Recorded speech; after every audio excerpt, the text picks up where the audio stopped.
तृतीय प्रहर। रोज की भांति समय था स्वर्णिम सूर्य का धरती की गोद में समाने का। हरिया किसान दिन भर की कड़ी मेहनत के बाद तैयार हुआ घर जाने को। तभी अरे ये क्या दिव्य रोशनी है। अरे सुनो सुनो, कौन अज्ञानी इस तरफ आगे बढ़ रहा है, रोको उसे। जहां हर साधारण मानव जाने से डरता है, उधर कौन बढ़ा जा रहा है। ये मानव है या कोई संत पुरुष। और शीघ्र गांव वालों को दर्शन हुए एक शांत तेजस्वी दिव्य पुरुष के। वे थे अपनी कठिन साधना की महायात्रा पर निकले भगवान महावीर। हे आर्य पुरुष, आगे न जाएं। देख रहे हैं इस जले हुए भयानक जंगल को। यहां एक मानव भक्षी विषैले भयानक सर्प का वास है, जो किसी भी प्राणी को जीवित आगे प्रस्थान करने नहीं देता।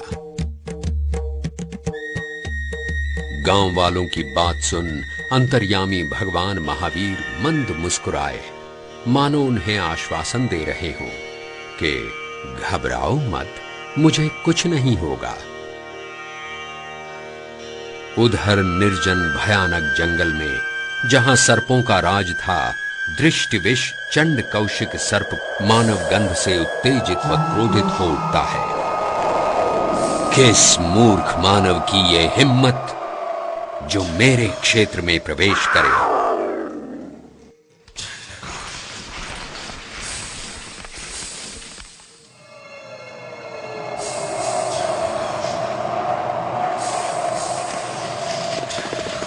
भगवान महावीर एक वृक्ष के नीचे जाकर ध्यान में लीन हो जाते हैं।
बार बार वार करने पर भी महापुरुष को अटल अविचलित देख सर्प भौंचक्का रह जाता है।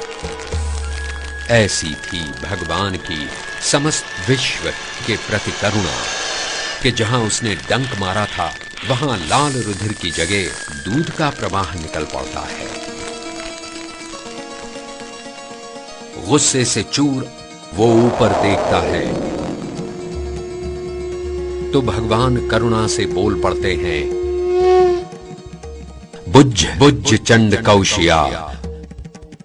अपने आप को अपने पूर्व जन्म के नाम से पुकारे जाने पर चंड कौशिक को पूर्व जन्म का ज्ञान होने लगता है। पिछले जन्म में जैन मुनि का जीवन व्यतीत करते उसने अपने शिष्य पर क्रोध किया था। क्रोध में अंधा हो शिष्य को मारने के प्रयास में खुद अपनी जान गंवा बैठा था, और अब फिर वो उसी क्रोध व अहंकार में डूबा है, हिंसा में लिप्त है। पिछले 2 जन्मों में क्रोध के कारण वो जैन मुनि व तपस्वी का जीवन गंवा अब सर्प योनि में आ बैठा है। पश्चाताप व ग्लानि से उसका सर झुक जाता है। वो शांत हो भगवान की शरण में आता है और भगवान का आशीर्वाद लेकर प्रण करता है कि अब किसी भी प्राणी को नुकसान नहीं पहुंचाएगा।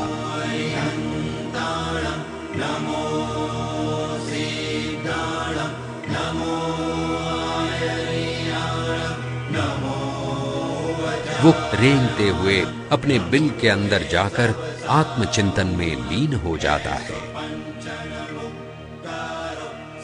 ऐसी थी भगवान महावीर की महिमा। क्रोध हिंसा में रत दृष्टि विष चंड कौशिक सर्प को प्रतिबोध। परमं भवये मंगलम, परमं भवये मंगलम।